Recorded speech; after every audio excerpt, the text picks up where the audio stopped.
మన కోసం ఛానల్ చూస్తున్న వాళ్ళలో చాలామందికి తెలుసు, మనం దాదాపు 2 సంవత్సరాల నుంచి ఆంధ్రప్రదేశ్ రాష్ట్ర ప్రభుత్వం గురించి కానీ, దేశం గురించి కానీ, ముఖ్యంగా సామాజిక అంశాలు, సొసైటీలో జరుగుతున్న అట్రాసిటీస్ కానీ, రాజకీయ నాయకుల ద్వారా మనం ఎదుర్కొంటున్న సమస్యలు కానీ ఎప్పటికప్పుడు మాట్లాడుతూ వస్తున్నాం. అండ్ మీరు కూడా అంతే ప్రేమగా నాకు దాదాపు 50,000 మంది నన్ను ఫాలో అవుతున్నారు. And it is still counting. And ఇలాగే మన రిలేషన్షిప్ జరుగుతూ ఉండాలి. సమాజం బాగుపడాలి, సమాజంలో చెడు జరగకూడదు, ఎవడు అనవసరంగా టార్గెట్ కాకూడదు అని మన ఉద్దేశం ఏదైతే ఉందో, ఈ ఉద్దేశాన్ని ముందుకు తీసుకెళ్తూ మీరందరూ నాతో చేయి కలిపి నడుస్తున్నారో నేను ఫీల్ అవుతున్నాను. And this is not just a video, ఏదో పొద్దున్న రోజు వచ్చి కూర్చొని మాట్లాడటం కాదు. This is a video which I am trying to communicate with you. ఒక్కొక్కరం ఒక్కొక్క చోటు ఉన్నాం ఈ ప్రపంచంలో. ఏదో ఒక మూలన కూర్చొని మీరు నన్ను చూస్తున్నారు, ఏదో మూలన కూర్చొని నేను మీతో మాట్లాడుతున్నాను. నన్ను రోడ్డు మీద చాలామంది కలుస్తుంటారు, గుర్తుపడతారు, మాట్లాడతారు. I feel so happy. మంచి చెడు రెండూ తీసుకోవడానికి రెడీగా ఉన్నాం మనం. కానీ సొసైటీలో ఒక పక్కన నెగిటివిటీ బాగా ఎక్కువైపోతున్నప్పుడు మన కోసం అనే ఛానల్ మాట్లాడుతుంది దాని గురించి అని ఒక నమ్మకం కొంతమందిలో కలగడం చాలా సంతోషం యాక్చువల్లీ. సో ఈ ఛానల్ మీరు ఫస్ట్ టైం చూస్తున్నట్టయితే కంఫర్టబుల్గా మీరు సబ్స్క్రైబ్ చేసుకోవచ్చు. Just we're here to protect ourselves and our society. మన చుట్టూన్న వాళ్ళను కాపాడుకోవటానికి, మనల్ని మనం కాపాడుకోవటానికి మన కోసం ఛానల్ ఎంతో కొంత ఉపయోగపడుతుంది. నమ్మితే సబ్స్క్రైబ్ చేసుకోండి.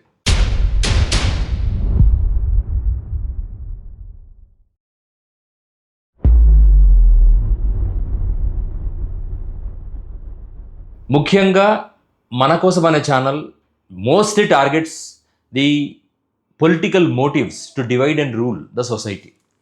భారతదేశంలో డివైడ్ అండ్ రూల్ పాలసీ గురించి మాట్లాడితే మనందరం బ్రిటిష్ వాళ్ళని తీసుకుంటాం. బ్రిటిష్ వాళ్ళు ఈ దేశ వ్యవస్థను ఎలా విచ్ఛిన్నం చేశారు అంటే, చాలామందికి ఇండియా పాకిస్తాన్ 2 ముక్కలైందని తెలుసు. యాక్చువల్లీ ఈ జనరేషన్ వాళ్ళకు కనీసం దాని గురించి బేసిక్ నాలెడ్జ్ కూడా లేదు. ఎందుకంటే దేశ ప్రభుత్వం పాఠ్యాంశ పుస్తకాల్లో కూడా చాలా కన్వీనియంట్గా తమకు అనుకూలమైన విషయాలను పెడుతూ పోతూ ఉంది. నిజాలను చెప్పకుండా తమకు అనుకూలమైన విషయాలను మాత్రం ప్రొజెక్ట్ చేసే ఈ ప్రభుత్వాలు మసలుతున్న ఈ సమాజంలో కొన్ని విషయాలు మనం గుర్తించాలి. ఈ భారతదేశం 2 ముక్కలైంది 1947లో, ఇండియా పాకిస్తాన్.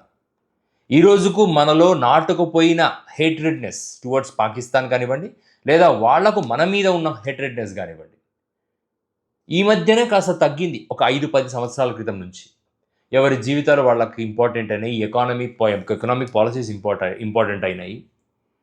కానీ మన రాజకీయ నాయకులకు అలా తగ్గిపోవడం ఇష్టం ఉండదండి. They wanted to fuel the things.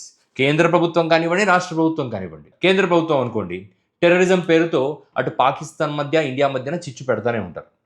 రాష్ట్ర ప్రభుత్వాలు అనుకోండి, టెర్రరిజం అక్కడి నుంచి ఇక్కడికి రాదు కదా. సో హిందూ ముస్లిమ్స్, లేదా హిందువుల్లోనే దళితులకు, అగ్రవర్ణాలకు గొడవలు పెట్టడం రాజకీయ నాయకులకు ఎంత సహజంగా పరిపాటిగా తయారైందంటే, ఈ రోజుల్లో రాజకీయాలు చూస్తే అసలు అసహ్యం అనే మాట కూడా తగ్గిపోయింది. అసలు యాక్చువల్లీ నాకు ఈ వీడియో చేయాలన్న ఉద్దేశం కూడా లేదు. నా వీడియో ఫ్రీక్వెన్సీ కూడా తగ్గింది, మీరు గమనించారో లేదో. ఎందుకు తగ్గింది అంటే, మేబీ ఐఎమ్ బికమింగ్ రెసిస్టెంట్. ఈ స్ట్రెస్కి ఎందుకు ఇలా జరుగుతుంది అన్న ఒక స్ట్రెస్ పెరిగిపోతుంది నాకు. భారతదేశం 2 ముక్కలైనప్పుడు ఈ దేశంలో అత్యంత దారుణంగా గురి కాబడింది ఎవరు అంటే మహిళలండి. చాలామందికి తెలియని విషయం ఏంటంటే, ఇండియా పాకిస్తాన్ డివైడ్ అయినప్పుడు ఒక ట్రైన్ పోయేదండి అమృత్సర్ నుంచి లాహోర్కి.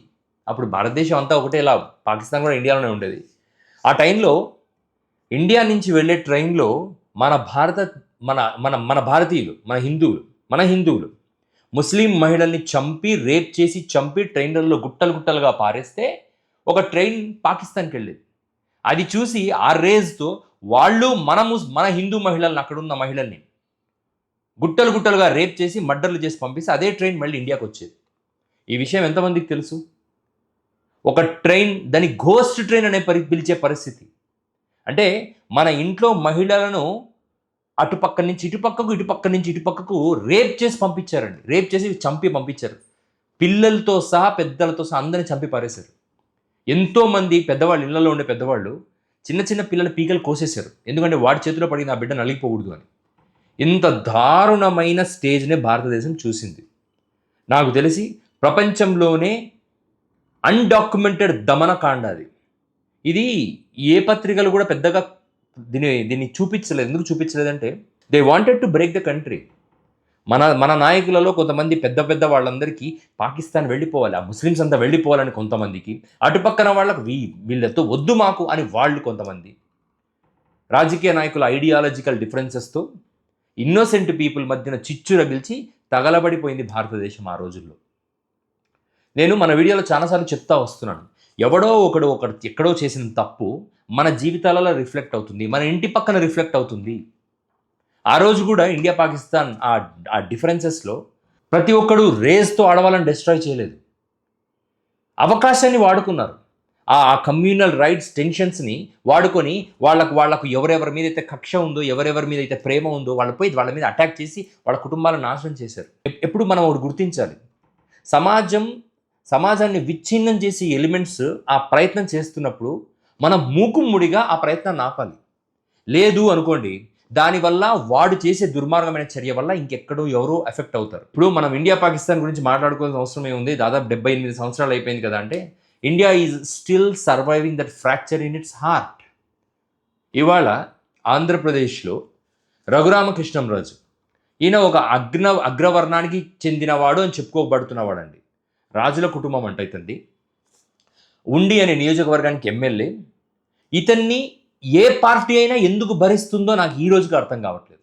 యాక్చువల్లీ ఈ వ్యక్తికి ఉన్న డబ్బు వల్ల, పలుకుబడి వల్ల ఈ వ్యక్తిని పిలిచి పార్టీలు టికెట్లు ఇవ్వడం అలవాటు చేసుకున్నాయి. జగన్మోహన్ రెడ్డి గారైనా సరే, చంద్రబాబు నాయుడు గారైనా సరే, ఇతన్ని స్పెండ్ చేసే డబ్బులు, పార్టీకి స్పెండ్ చేస్తున్న డబ్బులు, ఇతని వల్ల సమాజానికి ఎటువంటి డ్యామేజ్ జరుగుతుంది, సమాజానికి ఇటువంటి వాళ్ళ వల్ల ఒక సోషల్ ఫ్యాబ్రిక్ ఎలా డిస్ట్రాయ్ అవుతుంది, ఈ రాజకీయ నాయకులకు అవసరం లేదు. 2019లో ఒక పార్లమెంటరీ సెగ్మెంట్కి ఈ రఘురామకృష్ణంరాజు అనే వ్యక్తి ఎంపికైనప్పుడు పార్టీ లైన్ దాటాడు అని చెప్పి అతని మీద ఏవో చర్యలు తీసుకుంటే ఏ స్థాయికి వెళ్ళాడంటే ఆ రోజు ఇతను జగన్మోహన్ రెడ్డి గారిని అసలు రెడ్లది కులమే కాదు, అసలు అది ఒక జాతే కాదు అని చెప్పి చాలా దారుణంగా ఏబిఎన్ ఆంధ్రజ్యోతిలో రోజు రచ్చబండని ఒక ప్రోగ్రాం పెట్టేవాడు ఢిల్లీలో కూర్చొని. ఆవాళ మనం ప్రజలుగా కానీ, రాజకీయ పార్టీలు కానీ కాదు ఇది తప్పు అని ఎవ్వరం మనం నోరు తెరిచి మాట్లాడలేదు. ఎందుకు మాట్లాడలేదు అంటే, తిడుతుంది జగన్మోహన్ రెడ్డిని, తిడుతుంది రెడ్లను, మనకు సంబంధం లేదు. తిడుతుంది చూద్దాం, మన ఆ కులము ఎప్పుడు రాజకీయాల్లో వాళ్ళే ఉండాలా, ఆ తిట్టని వాడు అని చెప్పి చాలామంది రఘురామకృష్ణంరాజు రెడ్లను తిడుతున్నా, జగన్మోహన్ రెడ్డిని తిడుతున్నా ఎంటర్టైన్ చేస్తా పోయారు. చివరికి ఎన్నికలు వచ్చే టైంకి రఘురామకృష్ణంరాజుకు బీజేపీ కానీ, టీడీపీ కానీ టికెట్ ఇవ్వడానికి కూడా ధైర్యం చేయలేకపోయాయి. కానీ నా వల్లే కదా జగన్మోహన్ రెడ్డి ఓడిపోయింది, నేను తిరుగుబాటు బావుట అంటే నేను పార్టీ లోపల ఉంటూ తిరుగుబాటు జెండా ఎగిరేయటం వల్లనే కదా జగన్మోహన్ రెడ్డి ఓడిపోయిందని చెప్పి హై లెవెల్ నుంచి ప్రెషర్ తీసుకొచ్చి చంద్రబాబు నాయుడు గారి మీద ఒత్తిడి పెట్టి ఉండికి ఎమ్మెల్యే నియోజకవర్గానికి ఒక టికెట్ తెచ్చుకున్నాడు. సహజంగా ఆత్మన్యూనతాభావంతో రగిలిపోతున్న సమాజం కదా మనది. మనకు పెద్దగా ఎంతసేపు మనము ఒక వ్యక్తిని ఎలా గౌరవిస్తాం, పెద్ద కులస్తుడు, పెద్ద డబ్బున్నవాడు, అయ్యగారు, స్వామి గారు, శెట్టి గారు అని ఇలా మనం గౌరవిస్తూ ఉంటాం కదా. అగ్రవర్ణాలకు గౌరవం ఇచ్చే జాతి కాదా మనం మానసికంగానే మనము ఒక ఆత్మన్యూనతా భావంతో ఉంటున్న జాతి కాబట్టి అదే గౌరవంతో పాప ముండి నియోజకవర్గ ప్రజలు కూడా అతన్ని అభిమానించి గౌరవించి గెలిపించారు. ఒక ఎమ్మెల్యే పని ఏంటండి, ఈ నియోజకవర్గ అభివృద్ధి, ల్యాండ్ ఆర్డర్ మెయింటెనెన్స్, సోషల్ ఫ్యాబ్రిక్ని కాపాడటం, ఇంతకు మించి ఏం పని ఉంటుంది? సోషల్ ఫ్యాబ్రిక్ అంటే బట్టలు కాదండి. ఇప్పుడు రఘురామకృష్ణంరాజుకు చుట్టడానికి బట్ట కావాలి, భీమవరం అంతా బట్ట సరిపోతుంది, ఈ రాజకీయమైన అలిగేషన్స్, జడా శ్రావణ్ కుమార్ గారు, రఘురామకృష్ణంరాజు గారు, ఇది కాదండి సోషల్ ఫ్యాబ్రిక్ అంటే. సోషల్ ఫ్యాబ్రిక్ అంటే కుల మత రహిత సమాజాన్ని నేను ఎక్స్పెక్ట్ చేయట్లే. కనీసం కులం మతాలు ఉన్న సమాజంలో కూడా ఒకరిని చూసి ఒకరు కొట్టుకు చావకుండా, వాడిని చంపాలి వీడిని చంపాలి, వాడిని తిట్టాలి వీడిని తిట్టాలి, వాడిని ఎక్కాలి వీడిని ఎక్కాలన్న ఆలోచనలు లేకుండా నిజాయితీగా బ్రతకడం కదా మనకు సోషల్ ఫ్యాబ్రిక్. ఒక రాజకీయ నాయకుడి యొక్క అత్యంత ఇంపార్టెంట్ రెస్పాన్సిబిలిటీ.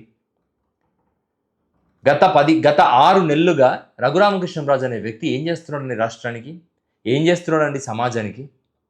ఆకివీడు అనే ప్రాంతానికి వెళ్తాడు. అక్కడ లోకల్లో ఏదో ఒక పాత పాడుబడిన గుడి ఉంటే దాన్ని పగలగొట్టి రామాలయం కట్టాలి. అరే, అయోధ్యలో కట్టిన రామ మందిరంలోనే డబ్బులు దొంగతనం చేసి పందికొక్కుల్లా మింగి సస్తా ఉన్నారే డబ్బులు. రాముడి పేరు చెప్పి 1000 కోట్లు దొబ్బి తింటున్నారా ఈ దేశంలో. దేవుడి పేరు చెప్పి డబ్బులు సునకాలు తిన్నట్టు తింటున్నారు కదా.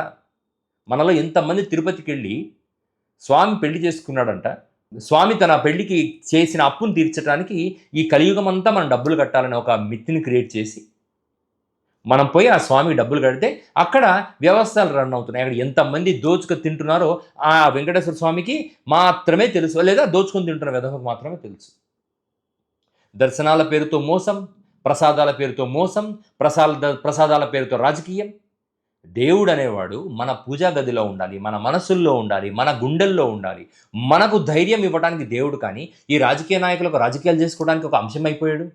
లడ్డూకి అయోధ్యలో ఉన్న రామాలయంలో బంగారు వెండి బిస్కెట్లు మాయమైపోతే మాట్లాడిన కుక్కలు, దళితుల వాడలో ఒక చిన్న గుడి ఉంటే ఆ గుడిని పగలగొట్టి రామాలయం కట్టాలని చెప్పి రాజకీయం స్టార్ట్ చేశాడు ఈ వ్యక్తి. సరే, నువ్వు మొదలుపెట్టావు. ఒక ప్రజా వ్యతిరేకత వచ్చినప్పుడు వద్దు, నీ ధర్మం ఏంటయ్యా? నియోజకవర్గ అభివృద్ధి కదా. నియోజకవర్గ అభివృద్ధిలో భాగంగా చట్టాలలోని లొసుగుల్ని వాడుకొని ఒక మనిషి మనసును గాయపరిచే హక్కు ఇతనికి ఎక్కడిదండి? ఒక ఎస్సీ కాలనీలో ఒక చర్చ్ ఉంటే సమస్య ఏంటి? ఒక ఎస్సీ కాలనీలో ఒక గొంతేలమ్మ అనే ఒక టెంపుల్ ఉంటే ఏంటి సమస్య? ఎవరికి నచ్చిన టెంపుల్స్ వాళ్ళు కట్టుకుంటారు. ఈ దేశం ఆ మాత్రం స్వతంత్రం ఇవ్వలేదా? మా ఇళ్లలోని ఆడవాళ్లను త్యాగాలు చేశాం కదా ఈ దేశ స్వాతంత్రానికి. మనం ఎంతసేపు భగత్ సింగ్, సుభాష్ చంద్రబోస్ గురించే మాట్లాడతాం. మన ఇళ్లల్లో ప్రతి ఒక్కరూ త్యాగాలు చేశారు ఈ దేశ స్వతంత్రానికి. బ్రిటిష్ వాడి దగ్గర నుంచి స్వతంత్రం తెచ్చుకొని రాజకీయ నాయకులు పిచ్చిపట్టిన వీధి కుక్కలు, మళ్ళీ వీధి కుక్కలు కూడా ఊరికి అనవసరంగా ఎవరిని కొరకవు. పిచ్చిపట్టిన వీధి కుక్కలు ఊరికి దారుణపై వాళ్ళని కొరుకుతుంటాయి. అలా ఈ రాజకీయ నాయకులు మన యొక్క సోషల్ ఫ్యాబ్రిక్ని డ్యామేజ్ చేయడం ఏంటండి? సరే, ఆకివీడు ఇష్యూ జరిగింది. దాని విషయం పట్ల ఇంకొక రాజకీయ నాయకుడు జడ శ్రావణ్ కుమార్, ఆయన ఎస్సీ సామాజిక వర్గానికి తరఫున మాట్లాడతారు. తప్పులేదు, ఆయన మాట్లాడటంలో తప్పులేదు. బట్ ఎవరి రాజకీయాలు వాళ్ళు చేస్తారు కదా, ఆయన తన రాజకీయం తను చేస్తున్నాడు. అంశాల వారీగా జడ శ్రావణ్ కుమార్ రఘురామకృష్ణరాజు మాట్లాడుతున్న టైంలో why Raghuramakrishnaraju speaks about the suit of Jada Shravan Kumar. జడ శ్రావణ్ కుమార్, జడ అనేది అతని ఇంటి పేరు, విచ్ డిపిక్ట్స్ హిస్ ఫ్యామిలీ. ఈ దేశంలో ఎంతమంది మాలలు ఉన్నారు, ఎంతమంది మాదిగలు ఉన్నారు. వీళ్ళంతా క్రిస్టియానిటీ ఎందుకు తీసుకున్నారు? హిందూ ధర్మం చూపిస్తున్న వివక్ష కాదా? హిందూ ధర్మంలో రఘురామకృష్ణరాజు లాంటి వాళ్ళు వివక్ష చూపిస్తున్నారు కాబట్టి మా కొద్ది ఇది మేము క్రిస్టియానిటీ తీసుకుంటాం, అక్కడ అందరూ సమానం అంట, యేసు ప్రభువుని ఒక దేవుడు ఉన్నాడంట, మొక్కితే డబ్బులు ఇస్తాడంట, మేము కూడా తలెత్తుకొని గౌరవంగా బతకచ్చంట. హిందూ ధర్మం మోక్షం ఇస్తుందో లేదో తెలియదు, కానీ క్రిస్టియానిటీలో చేరితే డబ్బులు అయితే వస్తాయి. డబ్బులు వస్తే పిల్ల పాపలు చదువుకుంటారు, సంతోషంగా ఉంటారు. ఇంకేం కావాలి? ఇది కాదా సమాజం వెతుకుతున్నది? జడ అనే మాటను రఘురామకృష్ణరాజు ఎన్నిసార్లు అవహేళన చేశాడు. అదే రఘురామకృష్ణరాజు ఇంటి పేరును జడ శ్రావణ్ కుమార్ కానీ పొరపాటున అవహేళన చేస్తే సమాజం చెలరేగిపోదా? మా రాజులను అంటారే, అదే జడ శ్రావణ్ కుమార్ యొక్క పేరును, జడ అనే పేరుని ఎలా ఎక్కిరిస్తున్నాను? జడా శ్రావణ్ కుమార్ సైజుని, రూపాన్ని ఎక్కిరిస్తున్నాడండి ఇతను. అతను ఇంతుంటాడు లిల్లీ పుట్టని.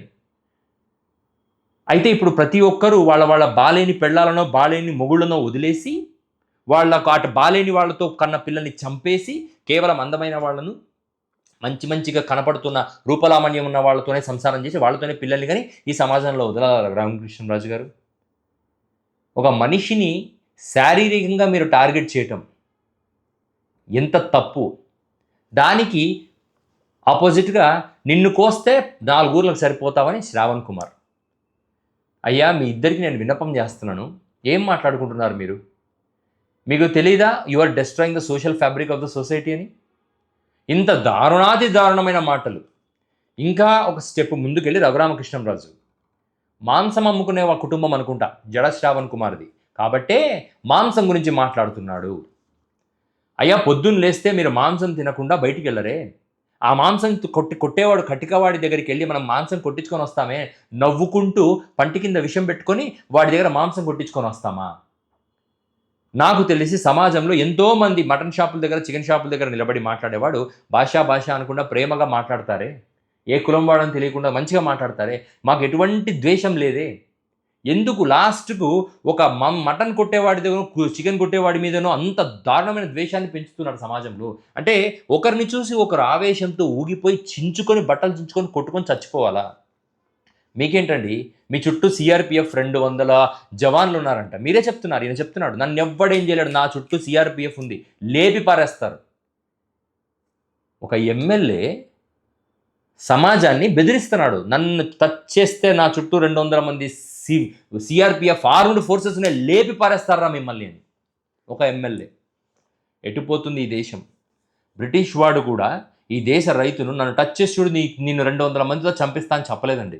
అంతకన్నా దారుణమైన మాట ఇది, అంతకన్నా హేయమైన దుర్మార్గమైన మాట ఇది.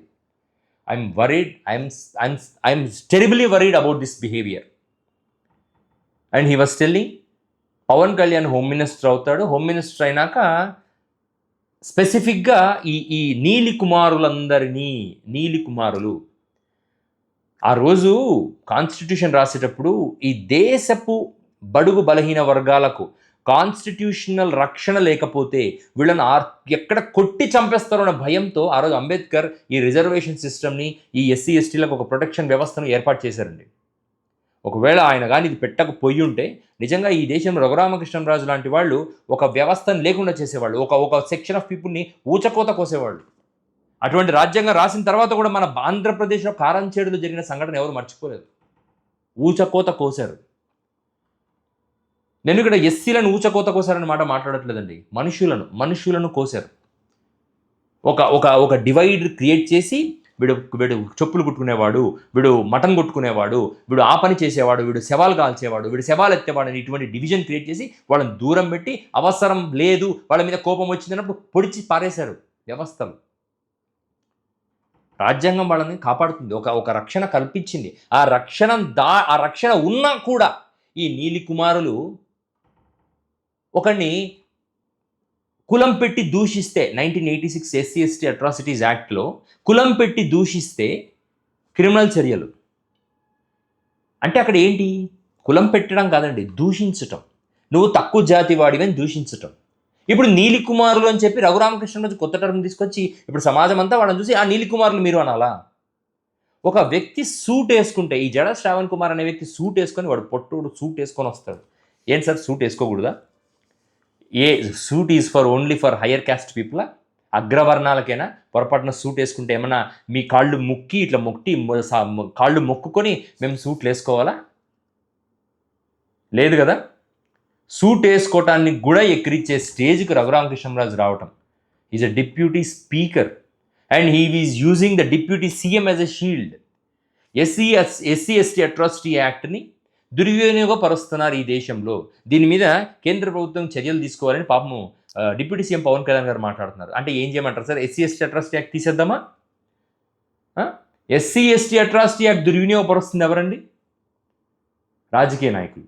ఒక ఓసీ ఇంకొక ఓసీని కొట్టడానికి తన కింద ఉండే ఒక ఎస్సీ వ్యక్తిని వాడుకొని వాడి మీద ఎస్సీ ఎస్టీ అట్రాసిటీ యాక్ట్ పెట్టించి వీళ్ళిద్దరు ఆట ఆడుకుంటున్నారు. నా జీవితంలో ఒక సంఘటన చెప్తా. మా ఇంటి ఎదురు ఒక చిన్న గుడిసె ఉండేది, వాచ్మెన్ వాళ్ళు ఎస్సీస్. ఆ గుడిసె వల్ల మాకు సమస్య వస్తే మేము తీసేయమని చెప్పాం. చుట్టుపక్కల వాళ్ళని రెచ్చగొట్టి మీరు ఎస్సీ ఎస్టీ అట్రాసిటీ యాక్ట్ పెట్టండి వాళ్ళ మీద, మా ఇంట్లో మా అమ్మ మీద, మా నాన్న మీద, నా మీద, అందరి మీద పెట్టండి అని చెప్పి రెచ్చగొట్టారు. అండ్ ఆ వ్యక్తి స్టేషన్ కూడా వెళ్ళాడు నా మీద పెట్టడానికి. అప్పుడు నేను జస్ట్ 8th క్లాస్ చదువుతున్నాను. మా ఫ్యామిలీ మీద పెట్టడానికి అక్కడికి వెళ్ళాక పోలీసులు అడిగినప్పుడు ఆ వ్యక్తి ఒకటే అన్నాడు, లేదులేండి సార్ మమ్మల్ని ఏమనలే, మమ్మల్ని కులం పెట్టేం తీయలే, జస్ట్ గుడిసె తీయమన్నారని. అదండి నిజమైన సమస్యలు ఎదుర్కొంటున్న వాళ్ళు మాట్లాడే తీరు. SC ST atrocity act abuse అవ్వట్లేదు పవన్ కళ్యాణ్, మీకు అర్థం కావట్లేదు. మీలాంటి వాళ్ళు అబ్యూజ్ చేస్తున్నారు. మీలాంటి వాళ్ళు స్వార్థంతో రాజకీయాలు ఏర్పాటు చేసి, పార్టీలు ఏర్పాటు చేసి, మీ రాజకీయ నాయకులు ఇంకొక రాజకీయ నాయకులు హెరాస్ చేయడానికి ఈరోజు వైఎస్ఆర్సీపీ పార్టీ కార్యకర్తల్ని అధికారంలో లేరని వెంటపడి కొడతా ఉన్నారు చూసారా? నాయకులను అయితే ఎస్సీ ఎస్టీ అట్రాసిటీస్ యాక్ట్ పెడతారు, కార్యకర్తలు అయితే వెంటపడి కొట్టి మామూలు మనుషులను అయితే ఊరి నుంచి వదిలించి పంపిస్తున్నారు చూసారా? ఇది జరుగుతుంది ఆంధ్రప్రదేశ్లో. SC ST atrocity act is not getting abused. You people, you politicians are abusing it and you are making it demoralized and you are trying to deactivate that act so as to play your game. నిజంగా నేను ఈరోజు అంబేద్కర్ అనే వ్యక్తి చాలాసార్లు అతన్ని తిట్టుకున్న వ్యక్తులలో మేము కూడా ఉన్నాం. అరే ఈ రిజర్వేషన్ వ్యవస్థ వల్ల మాకు ఉద్యోగాలు రాలేదని. కానీ ఒకవేళ మాకు పోతే ఉద్యోగమే పోయింది. ఒకవేళ ఆ రిజర్వేషన్ వ్యవస్థ లేకపోతే అసలు ఎస్సీ సామాజిక వర్గంలో సగం మందిని ఈరోజు భారతదేశంలో లేపి పారేసేవాడు ఏదో కారణం చెప్పి. అంత దారుణమైన స్టేజెస్లో మన అగ్రవర్ణాలు ఉండటం అనేది చాలా బాధాకరమైన విషయం. చంద్రబాబు నాయుడు గారిని నేను రిక్వెస్ట్ చేస్తున్నాను, you have to disqualify this fellow Raghurama Krishnam Raju. Raghurama Krishnam Raju లాంటి వాడు ఈ దేశంలో ఉండటం అనేది చాలా ప్రమాదకరం. ఆ రోజు జగన్ని తిట్టినప్పుడు చప్పట్లు కొట్టిన పొలిటికల్ పార్టీస్ ఈరోజు ఆ వ్యక్తి ఒక ఎస్సీ ఎస్టీ కమ్యూనిటీస్ వాళ్ళ హక్కులను వాళ్ళ యొక్క రక్షణను టార్గెట్ చేసే స్టేజ్కి వచ్చాడు, using the power of deputy CM. He's clearly saying నేను డిప్యూటీ సీఎం మనిషిని, డిప్యూటీ సీఎం హోమ్ మినిస్టర్ అవ్వగానే వీళ్ళ తాట తీస్తా, నీలి కుమార్ల తాట తీస్తా అంటున్నాడు.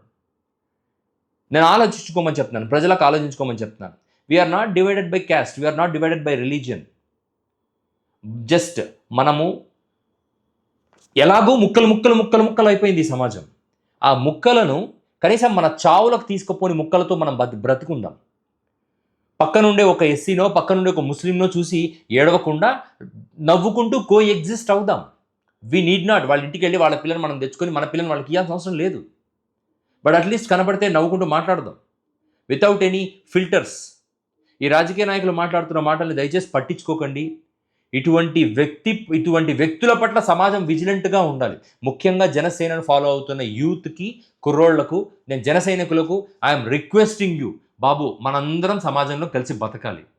ఇటువంటి వ్యక్తుల మాటలు కానీ పొరపాటు తలకి ఎక్కించుకున్నాం అనుకో నాశనం అయిపోతాం మనం. దయచేసి పొలిటికల్ పార్టీ లీడర్స్ యొక్క ఫాలోవర్స్ కూడా కాస్త ఆలోచించండి, మనసు పెట్టి ఆలోచించండి.